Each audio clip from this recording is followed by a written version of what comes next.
After an unexpected slow growth of 6% in first half of FY 2025,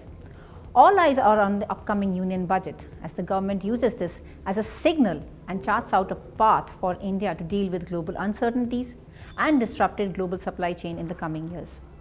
Good news is that rural consumption exhibits resilience, services sector performance remains stable, and high value add manufacturing exports are holding strong. While we expect India to grow between 6.5% and 6.8% in FY 2025,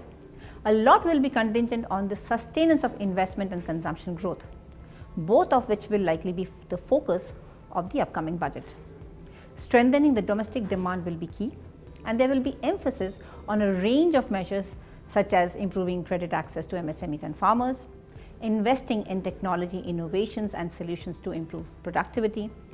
and allocating resources towards affordable healthcare. Job creation and skilling will continue to take the center stage this budget as well to build a workforce that meets market and industry needs.